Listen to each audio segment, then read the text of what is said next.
निषादराज यद्यपि भरत को लेकर शंकित थे, तो भी उनके वाणी और कार्यों में ऐसा दिखाई नहीं देता था। इसी को कहते हैं बात करने की कला। जानते हैं आगे क्या हुआ। श्री वाल्मीकि निर्मित आशामरण आदि काव्य के अयोध्या कांड में 85वां सर्ग।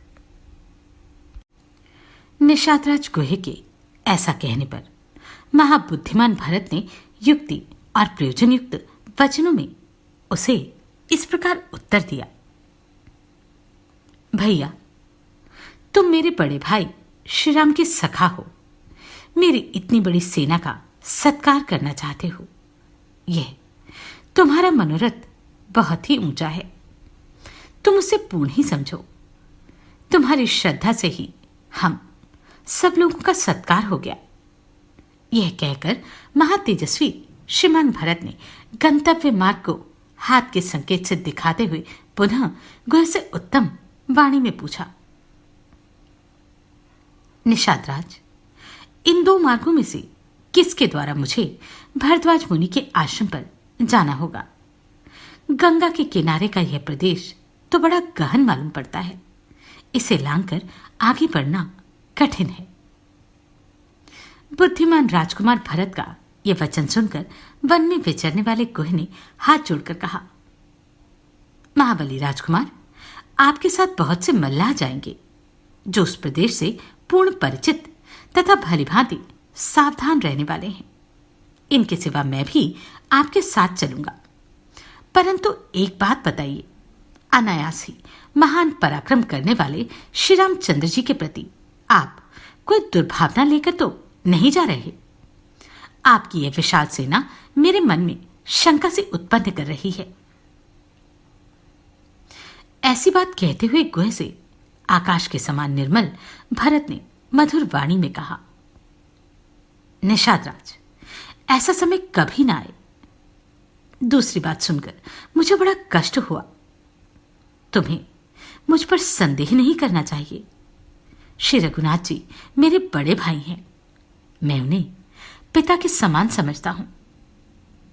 कुकुत्स कुलभूषण श्री राम वन में निवास करते हैं, अतः उन्हें लौटा लाने के लिए जा रहा हूं। गुह, मैं तुमसे सच कहता हूं, तुम्हें मेरे विषय में कोई अन्यथा विचार नहीं करना चाहिए।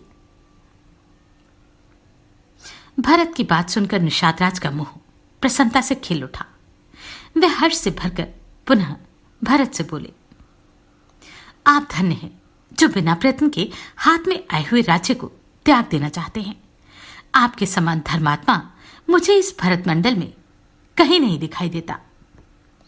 कष्टप्रद वन में निवास करने वाले श्री राम को जो आप लौटा लाना चाहते हैं, इससे समस्त लोकों में आपकी अक्षय कीर्ति का प्रसार होगा। जब गुहे भरत से इस प्रकार की बातें कह रहे थे, उसी समय सूर्यदेव की प्रभा अदृश्य हो गई और रात्रि का अंधकार सब ओर फैल गया। गुहे के वर्ताव से श्रीमान भरत को बड़ा संतोष हुआ। वे सेना को विश्राम करने की आज्ञा दे शत्रुघ्न के साथ शयन करने के लिए गए।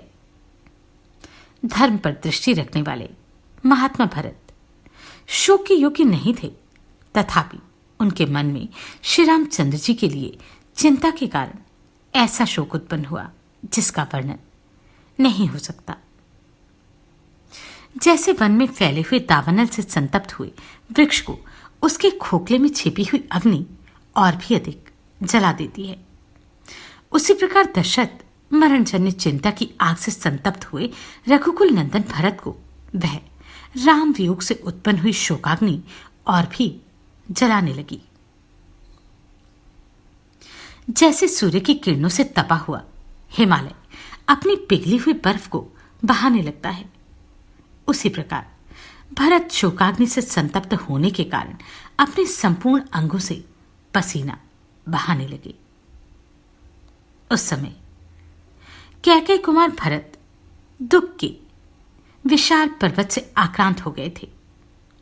श्री रामचंद्र जी का ध्यान ही उसमें छिद्र रहित शिलाओं का समूह था। दुखपूर्ण उच्छ्वास ही गैरिक आदि धातु का स्थान ले रहा था। दीनता अर्थात इंद्रियों की अपने विषय से विमुखता ही वृक्ष समूहों के रूप में प्रतीत होती थी। शोकजनित आयास ही उस दुखरूपी पर्वत के ऊंचे शिखर थे। अतिशय मोह ही उसमें अनंत प्राणी थे। बाहर भीतर की इंद्रियों में होने वाले संताप ही उस पर्वत की औषधियां तथा बांस के वृक्ष थे। उनका मन बहुत दुखी था। वे लंबी सांसें खींचते हुए सहसा अपने सुध-बुध खोकर बड़ी भारी आपत्ति में पड़ गए। मानसिक चिंता से पीड़ित होने के कारण नरश्रेष्ठ भरत को शांति नहीं मिलती थी। उनकी दशा अपने झुंड से बिछड़े हुए वृषभ की सी हो गई। परिवार सहित एकाग्रचित महानुभाव भरत जब गुहे से मिले उस समय उनके मन में बड़ा दुख था। वे अपने बड़े भाई के लिए चिंतित थे। अतः गुहे ने उन्हें पुनः आश्वासन दिया। इस प्रकार श्री वाल्मीकि निर्मित आशामयण आदि काव्य के अयोध्या कांड में 85वां सर्ग पूरा हुआ। नमस्कार, मैं आभा शर्मा जावास। अगर आपको ये प्रश्न सराहनीय लगे तो आप कंट्रीब्यूट कर सकते हैं।